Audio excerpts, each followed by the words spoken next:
साथियों, आज हम पाठ पढ़ने वाले हैं द टाइगर किंग, जो कि लिखा है कल्कि ने। साथियों, कल्कि जो कि एक तमिलनाडु के बड़े प्रसिद्ध लेखक है, जिनका वास्तविक नाम रामकृष्णा कल्कि था। ये इस कहानी को लिखते हैं। साथियों, द टाइगर किंग कहानी सत्य बताती है। साथियों, ऐसा सत्य जो कि सत्ता में बैठे लोगों की साझेदारी और हास्य का मजाक उड़ाती है। कहानी के लेखक हमें उन दिनों में ले जाता है जब राजा शासन करते थे। साथियों, और तब अंग्रेज भी हमारे भारत में आ चुके थे। साथ ही ब्रह्मांड के स्वामित्व थे। इसके अलावा शासक लोगों की सेवा में रुचि नहीं रखते थे। इसके बजाय वे अपने समय की मूर्खतापूर्ण गतिविधियों में रुचि रखते थे। उन्होंने अपने हिट के आर्किटेक्ट लॉ को स्ट्रक्चर किया। इसका मतलब हुआ साथियों कि अलग अलग तरह के शौक पाले उन्होंने। इसके अलावा ये कहानी प्रतिबंधपुरम के महाराजा को अपनी किस्मत को गलत साबित करने की कोशिश की कहानी है। साथियों, जिसमें एक मुख्य ज्योतिषी जो है, जब प्रतिबंधपुरम के महाराजा के एक घर में एक पुत्र का जन्म होता है, उस पुत्र के लिए एक मुख्य ज्योतिषी एक भविष्यवाणी करता है कि एक दिन एक बाघ इस बच्चे को मार देगा। यह सुनकर वहां बहुत सारे पंडित ज्योतिष आए हुए होते हैं, और यह सुनकर वह एक आवाज सुनाई देती है। साथियों, कि हे विद्वान पंडितों, हर व्यक्ति जन्म लेता है जिसकी मृत्यु निश्चित है। यह सुनकर सभी आश्चर्यचकित हो जाते हैं, क्योंकि यह आवाज कहीं और से नहीं, 10 दिन में जन्मे उस बच्चे की आवाज थी। उसने कहा, बाघों से सावधान। तब वह बच्चा कहता है कि अगर आप चाहते हैं कि हमें कोई उपाय बताए तो इसका समाधान बताए, ना कि ये बताए कि कारण। तो ज्योतिषी कहते हैं कि इसका एक ही समाधान है कि अगर आप 100 बाघों को मार दे तो आपका जीवन जो है राजा जी बच सकता है, यानी राजकुमार का जीवन बच सकता है। तो इस तरह से जो साथियों, इस बच्चे का नाम होता है जिलानी जंग जंग बहादुर। जिलानी जंग जंग बहादुर। जिलानी जंग जंग बहादुर कहानी है प्रतिबंधपुरम की। तो जो लड़का जो है वो किसी भी अन्य शाही बच्चे की तरह ही बड़ा हुआ, जैसे कि उसने भी व्हाइट गाय का मिल्क स्टैंड और अंग्रेजी नानी की केयर में रहा। वो अंग्रेजी फिल्में देखी।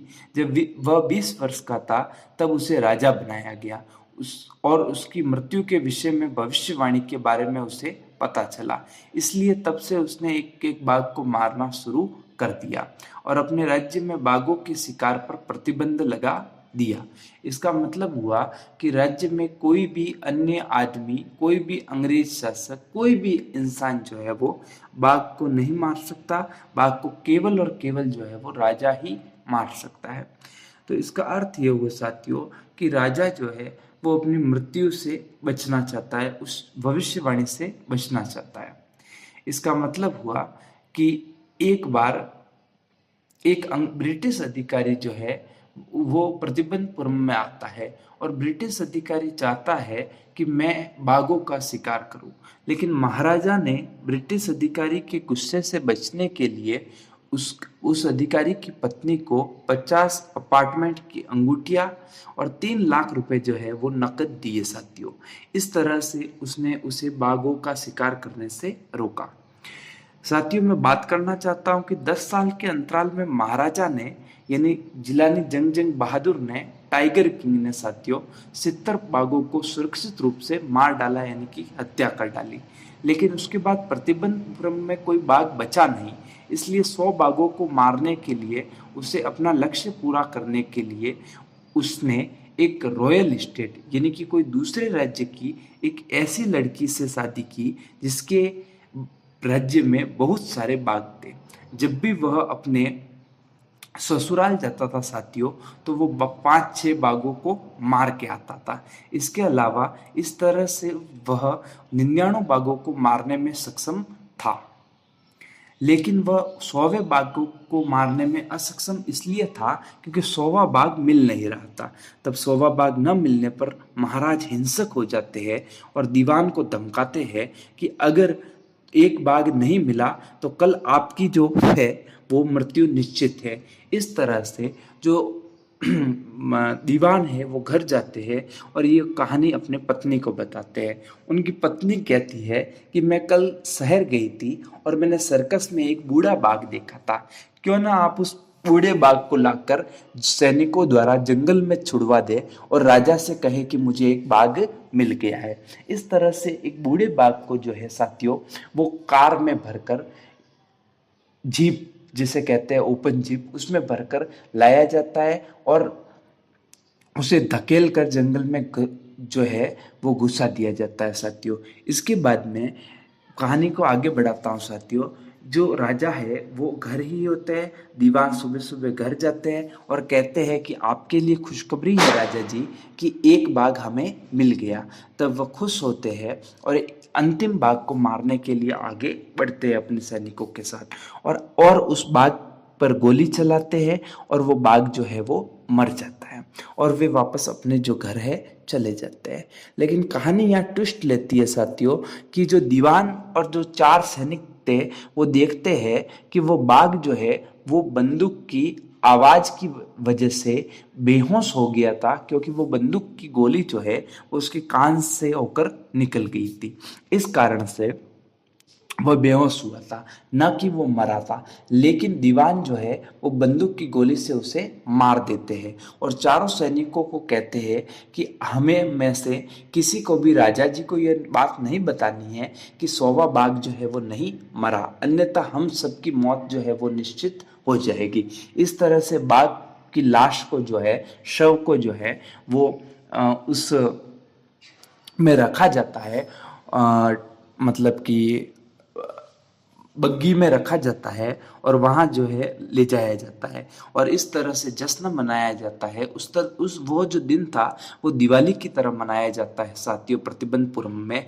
और इसके बाद में कई दिन बीत जाते हैं और एक दिन राजा के बच्चे का जन्मदिन होता है और जन्मदिन के लिए बच्चा और राजा जी दोनों जो है वो प्रतिबंधपुरम राज्य में जाते हैं और एक दुकान पर खिलौनों की जाते हैं और बच्चा जो है जिद करता है कि मुझे जो है एक बाघ चाहिए।